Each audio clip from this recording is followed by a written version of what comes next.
uh, my guardian angels and me we're laughing because we're watching Fox News. Tucker Carlson and a former CIA's very uh, righteous indignation. He has. We understand the former CIA and others who are angry um, at Esper and the rest of us because we are defiant of Trump. Let me explain. I have been an alleged covert op since Reagan was a candidate for president. Way back in the day, Iran took Americans hostage. And I know a lot of people, they are they wear it as a badge. They don't say they were alleged. They admit they're former CIA. I understand that. I understand the chain of command. I was created by the God of Moses, the Father of Christ, a very long time ago in the war against segregation. And for me, it was non-conventional warfare. And back in the day, I had two mentors concerning Korea, the Korean War. That's how back a long time ago I go as a spiritual child. I've been having skirmishes with Commander-in-Chief since Truman, President Truman, concerning Korea and China. And my first mentor was MacArthur, General MacArthur. And and my backup was another legend from World War II, Eisenhower. They used to call him Ike. But the point of all this is it was never about me. But when Truman panicked about China invading Korea, I had skirmishes with the commander in chief. I disagreed with him and I rebelled. He called MacArthur and me into the White House and fired us. And I remember when MacArthur and me went to Congress and MacArthur spoke to Congress, I was next to him. MacArthur said, "Old soldiers never die. We just fade away." What? I looked at him and I said, "No, I'm not done. Hell no. I'm not done with Truman." And I had my backup mentor, another legend from World War II, Eisenhower. ooooRAH! We beat Truman. Eisenhower got elected. And we proved China was not what they were talking about. Truman put China way up here. And I had my analytical studies. And with Eisenhower, we proved that China was containable in Korea. But it was never about me. It was about the battle against segregation. And it wasn't about black people. My apologies to black people, but it wasn't about you. It was the fact that I was going to be born human one day, which happened in 1961, and that I didn't want to inconvenience myself as a human and have to fight segregation as I got older. So I took advantage of the situation that I was a spiritual child. I didn't want to be inconvenienced, so we put an end to segregation with the March of the Children.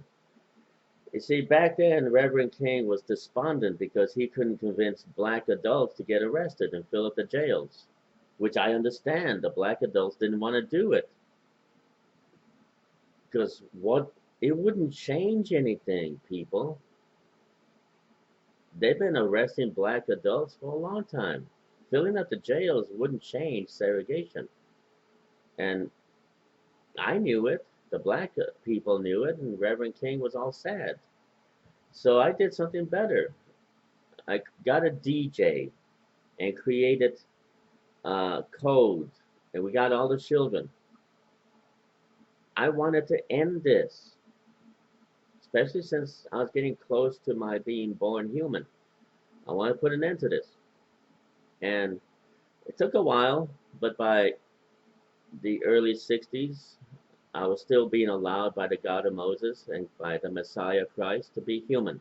I was in two different worlds. Part human child, because I wasn't going anywhere. I was just eating and crapping and crying, you know. I was just a human child. And still be a baby angel. And so we got the children. We marched on Bull Connor. He unleashed a lot of violence on us. But eventually, the media was there and they showed everybody what Bull Connor was doing. And the strategy worked. The media showed violence against children. Yes, they were black, and yes, they were considered to be non-human, but human whites who had children saw these are just kids. Yeah, they're black. Back then, they weren't considered to be of any importance. I confess that was the mentality of the day. And when the black children and myself were being hit hard, it showed that we were just kids. And so that ended segregation. And I was there on the podium with Reverend King as he spoke, I Have a Dream. And I was kind of impressed with that speech. I didn't expect it. I didn't expect, but he had a way of raising the voice. Oh my gosh. He raised the tempo. I was impressed. Now, I wasn't too sure who that statue was behind us. It turned out to be Abraham Lincoln. I didn't know at the time who Abraham Lincoln was, but it meant a lot to Dr. King. It motivated him. I guess that's how he got raised the voice. And he was inspired and motivated by Abraham Lincoln. But anyway, getting back to Trump, people, I know there's a lot of you out there who are angry and you feel we are traitors, or at least we betrayed the chain of command. But these American soldiers are from the people. You can't expect people against people without it undermining the morale. It's not about chain of command here. This is not about law and order. Bull Connor unleashed law and order upon us, the children. He had a chain of command. But, sorry. But, you gotta understand, sometimes you gotta go by instinct. Just like back in Korea versus Truman, I could have been accused of violating the chain of command. MacArthur wouldn't. He abided, and he was broken. It hurt him, and it made me feel sad for MacArthur. That's why I had Eisenhower as my backup, and boom, we did the smackdown on Truman. Sometimes you just gotta do what you gotta do if you feel it is right, even if it means you are violating the chain of command. I have been I've been at odds with commander-in-chiefs for a long time. And sometimes the commander-in-chief is wrong. In this case with Trump, he's wrong. He's wrong. Other times he's right. When he's right, I'll stand by the chain of command. But in this case of unleashing American military boys and men and women, they're from New York. These military people are from New York, Jersey, Alabama, California, all across the United States. They are from the people. They got kin, friends. Yes, these protesters are infiltrated by radicals. You can deal with that. It's not a necessary military operation. These are just like Osama bin Laden. They just hijacked planes. It wasn't a government. Osama bin Laden wished he was, but he wasn't. was hijackers and they struck the Pentagon. But we struck back at Tora Bora. We dropped 2 bunker busters on his rear end and had rattled his cage.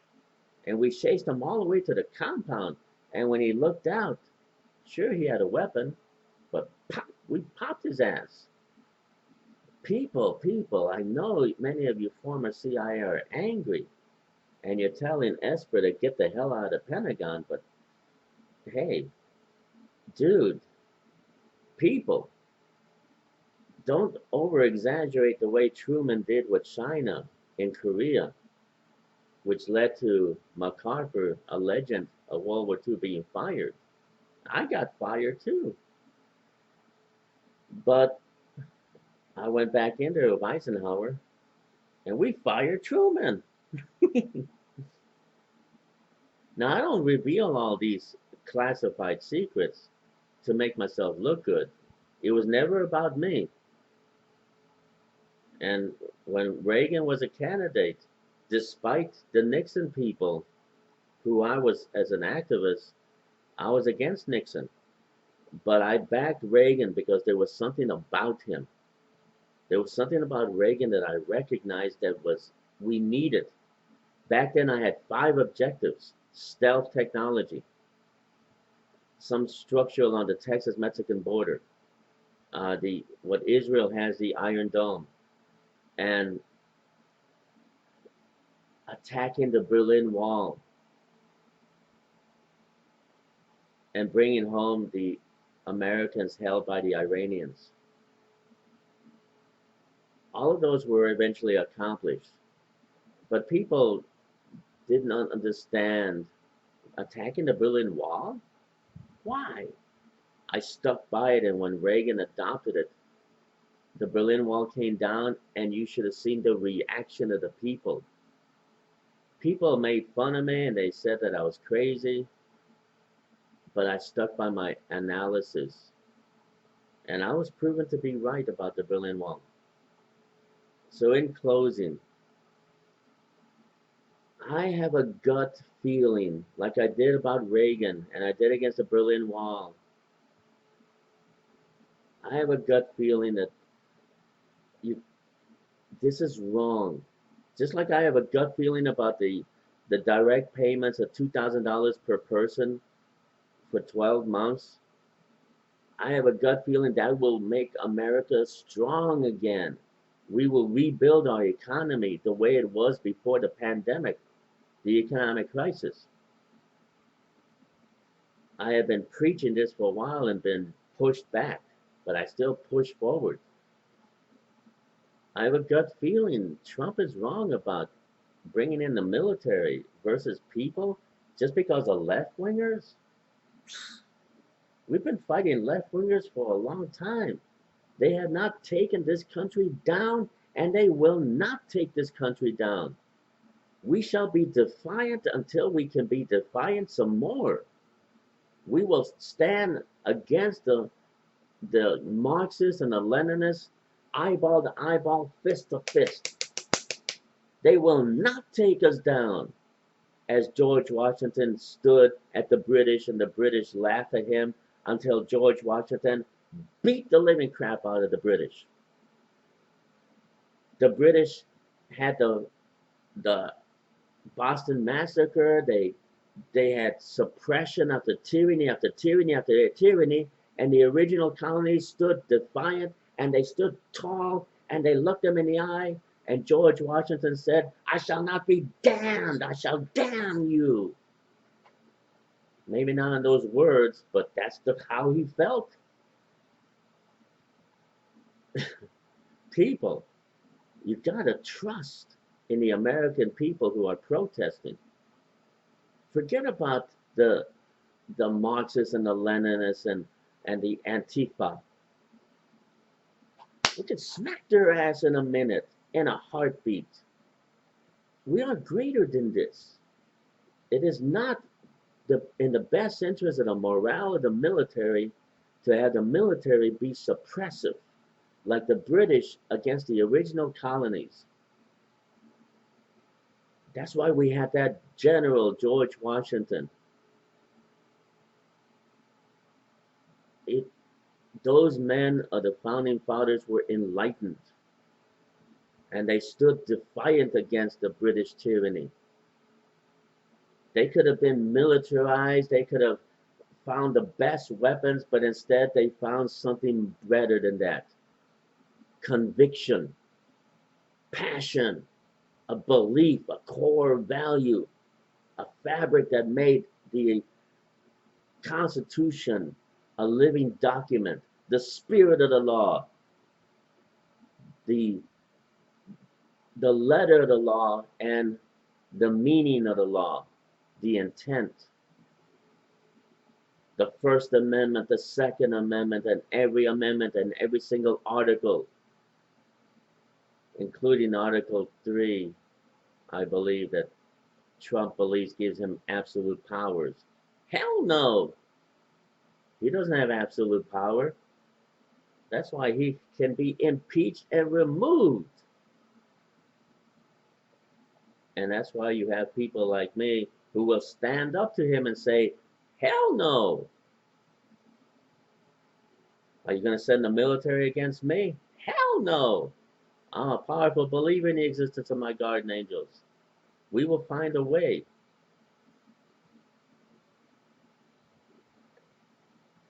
Area 51 isn't big enough to hold us. You can create Area 52 and it still won't be big enough to contain us. So I say to you again in the words of George Washington as he stood against the British. And he looked them with eagle eyes straight into their souls. And they said, oh snap, this guy is not like the rest of them. Who is this general?